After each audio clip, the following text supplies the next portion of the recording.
In my opinion, Korean cities can be simply categorized into 4 different levels.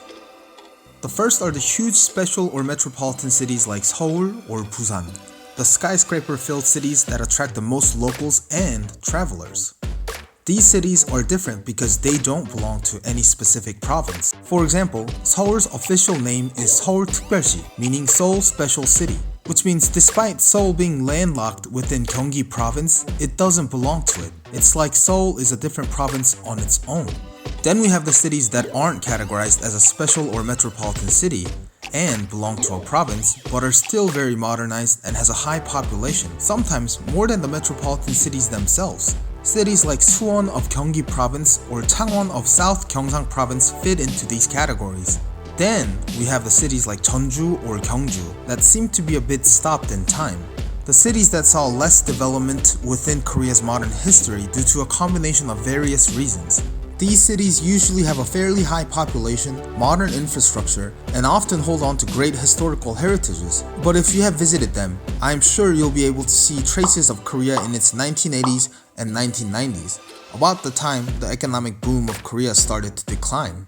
Then, we have places like this. Complete countrysides, villages hidden in the mountains, away from the cities and unknown to foreigners. So now that I'm in the countryside anyway, I thought it'd be a good time to answer some of the questions I was getting from you guys about the Korean countryside. So I gathered some of the most interesting questions. So here we go, let's get into it. Okay, so this one was pretty interesting, so I'm gonna do this one first. It says, I've seen in Korean TV shows where stars say things like XYZ is so countryside, or are you from the countryside? Why do they say things like that, and is it a good thing if you're seen as a person from the countryside? So I think the word that you probably heard was the word 촌놈, which is a word that is often used to jokingly refer to people who have a weird sense of fashion or doesn't know something that everyone else commonly does. So for example, if someone from a different region comes to Seoul and doesn't know how to get on the subway or transfer within the subway lines, people would often just use it as a joke and say like, oh, you're so countryside, you don't know how to get on the subway. Now, this doesn't mean that the word has to be used against people who are specifically from the countrysides like this, but more so it can be used against anyone from a different region. So for example, my Korean American friend who came from New York, when he got to Seoul, he didn't know how to get on the subway. He wasn't familiar with the system that we have here. So obviously he struggled. And I mean, that's not embarrassing, but still we kind of used it as a joke against him to say, oh, you're such a 뉴욕 촌놈. But obviously nobody thinks New York is a huge farmland. We know it's a very big city. We know you guys have subways in New York. So what I'm trying to say is that it's not really discriminating against the people from countryside regions. It's just a word that you use to basically everyone. It's a very common joke and nobody gets offended from it. Okay, number 2. How are city people different from the people from the countryside? I think one of the biggest differences that you have to know about, especially when you have plans to visit the countryside, people from the countryside will hold on to more of the traditional values that we have in Korea. And I'm not necessarily saying that these people are super racist and they're going to be super mean to foreigners, because that's definitely not true. But what I mean is that the value of the etiquette and the small manners becomes multiplied when you come to the countryside region.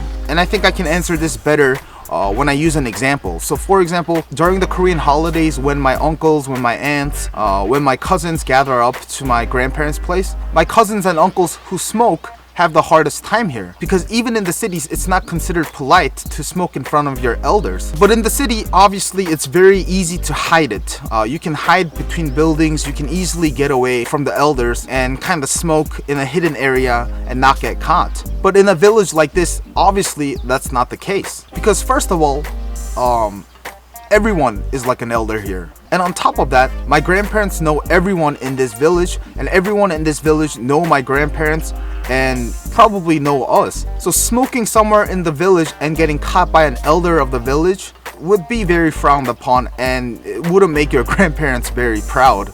And of course, this is also true for my uncles who smoke as well, because although they're in their 50s, in front of my grandparents' generation, they're still little kids. So a lot of the people who smoke end up doing it at night when all the elders are asleep. They usually go out by the entrance of the village and they smoke there and come back. So basically, values on these traditional beliefs and social etiquettes and rules that we have in Korea gets multiplied in the countryside villages like this. 3. Is there public transportation in the Korean countryside? Yes, sort of. If you look way over there at the entrance of the village, there's one bus stop. I've actually sat down and tried to see how long it takes for a bus to come, and I think it's about one bus per 30 minutes, which is not bad for some of you, but considering the bus traffic back in the cities, this is crazy talk for a lot of Koreans. You can also grab a taxi, but I think that's harder to do if you're not a local here because there's only one taxi driver in this entire region. And unlike in the cities where the taxis drive around looking for customers, the taxi driver in this region usually parks his taxi somewhere, chilling with other elders, playing a game of Go or something, until someone actually calls him. So everyone in this region basically has the taxi driver's phone number, and they call him whenever they need a ride. Does Korea still have a lot of Wi-Fi even in the countryside? No. Most of these people straight up never use the internet in their lives, and I don't think they want to because that's not where their joy in life comes from. So if you're planning on visiting the countryside, make sure you come loaded in mobile data. Number 5, how far do you have to go from a city to find the countryside? Obviously, the answer to this question varies a lot, but the one that I am specifically in takes about an hour drive from the nearest major city. But there are smaller towns nearby. These smaller towns usually have like a bank, a school, a few restaurants, and a supermarket, and that's basically it. Are there a lot of foreigners in the countryside? Usually if there's like a famous temple or a famous historical site, I see a lot of tourists, but other than that, I don't see a lot of foreigners. I know there are a few people in this region from Southeast Asia that are just working temporarily, but other than that, I see no foreigners. Actually, today during lunchtime, I saw the first white man ever in this village, and I think he was already drunk out of his mind. Why don't people just move out of these farmlands? Does the Korean government ban its farmers from moving out? First of all, no. There is no limitation on where you can live or where you can move to. But more so, I think a lot of these people enjoy living in the countryside.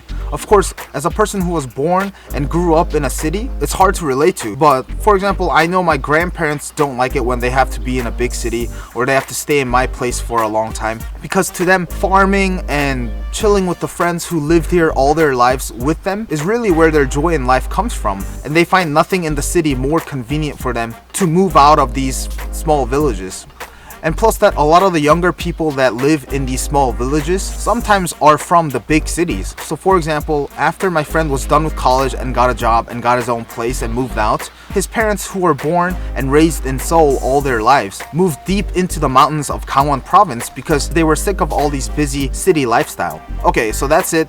I hope I answered some of your questions about the Korean countryside. And sorry if I didn't answer your questions. I would have loved to answer your questions because I saw very interesting questions that I didn't get to. But at the same time, they were really hard and I don't think I could answer them very well for you. And really, as I was reading some of your questions, I genuinely questioned why you were asking me these questions. I think most of the questions that I didn't get to should have been sent to like a professor at Seoul National University or something. But anyhow, if you found this interesting, please like this video and subscribe to my channel for more interesting information on Korea and K-pop news. Until then, see you next time.